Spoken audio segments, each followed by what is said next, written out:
What's going on? All thanks for tuning in once again. Let's talk Dubois versus Joshua. So, what a great knockout win for Dubois. It was very dominant. You saw that first round when AJ hits the canvas. It looked like he was fighting Ruiz, didn't it? Ruiz drops him. His legs are all over the place. He just kept falling after that. Basically every round, he was falling over, wasn't he? Dubois, he was just far more quicker, far more explosive. And I think one of the biggest problems here, was Joshua throwing that uppercut. I mentioned this in the breakdown.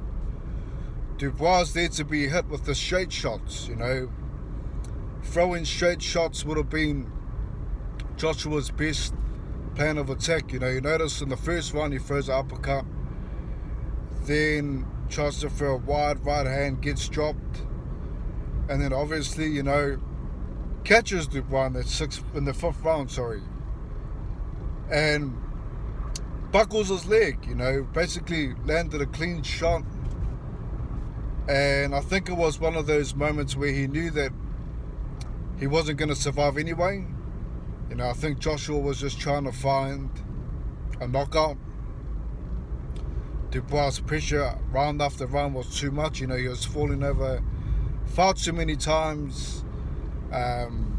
He just didn't recover, in my opinion, from the first knockdown, which could have been a stoppage. You look at him when he gets up from the canvas, the referee's saying, hey, walk to me. He's walking sideways, isn't he?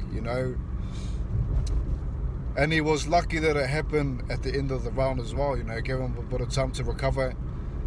But, the main problem here for Joshua was he just wasn't quick enough. Dubois walking to the ring, you could just tell that he was ready to let his hands go. Joshua, it seemed like he never really had a game plan. Was he going to be on defense? Was he going to be on attack? It seemed like he was trying to figure out Dubois, trying to land a big shot, to call it a day. But with guys like that, you got to put your guard up. The upper hand right, it's always going to come from the shorter fighters. Joshua had a lot more reach than Daniel Dubois, and he just couldn't land that jab enough as well. He was falling short. He didn't really have his range, measured, because Dubois kept landing big shots. His legs wasn't there, so he wasn't really mentally there. He didn't know where he was.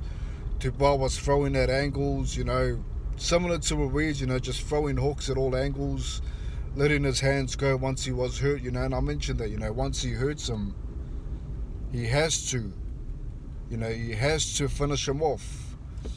And that he did, he landed some big shots. Joshua's biggest moment, just before the knockout,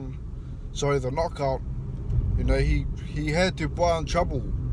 He had him against the ropes, and I don't know why he was throwing uppercuts to start with. Dubois was coming in with fast hands, fast hooks.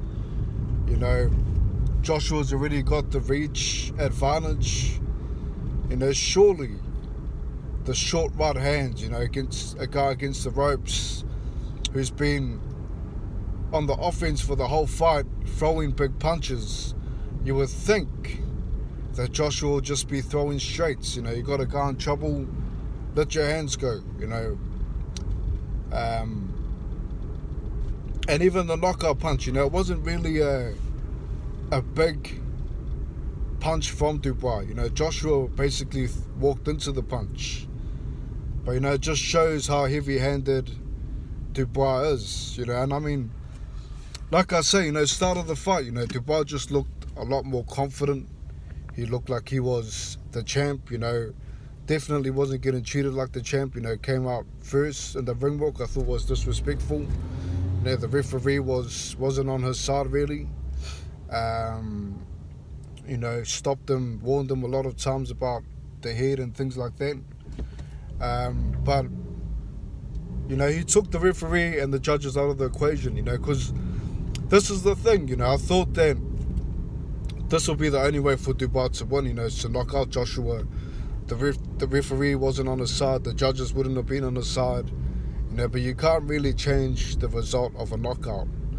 And Joshua, you know, I mean, he looked like he was getting his rhythm back, you know, round 4, round 5, but just like the Ruiz fight, you know, he just kept falling over, couldn't handle the sharpness, the speed, and the power, you know, especially like first round, you know, that's when Dubois would have been, you know, just fresh, throwing his biggest punches, you know. Got that first knockdown was the big game changer here in this fight,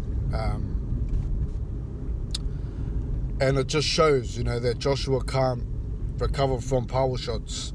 When he gets dropped from a power shot, you know, he can't recover. We've seen that now. You know, Klitschko, sure, you know, I mean, he did get chopped, he did get up, he won the fight, but Klitschko didn't have that speed that, you know, Dubois, that Ruiz has, that constant pressure of letting your hands go at all angles, different angles, you know, letting your hands go at that speed. You know, Joshua found it hard to tie up Dubois at times. You know, he did find some success, but, you know, early on he couldn't really tie him up. And I mentioned this, you know, Joshua's not an inside fighter, so Dubois having him in trouble, you know, being able to even have a better jab than Joshua. You know, Joshua was at times out of range with the jab. You know, Dubois basically had coverage, ring coverage. He basically had, you know, he measured AJ really well, and he hurt him really, really badly. You know, I believe he also may have twisted an ankle in the fight. You know, he buckled a leg, you know, he stumbling backwards, rolls the ankle. You know, there's a lot of factors in this fight.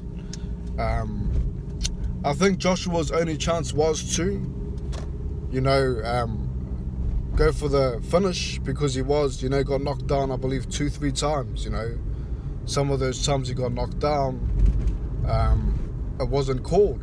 You know, it wasn't called. So I mean, Joshua, that was his moment. Round 5, he just threw the wrong punches. Dubois was more hungrier, more sharper, and he also showed that he has a great chin. You know, a lot of those right hands that Joshua landed on him, you know, would have put down most heavyweights.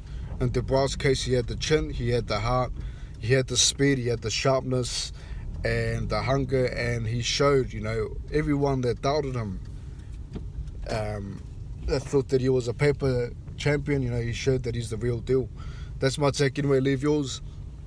I look forward to the comments, and I'll catch you next time. Peace.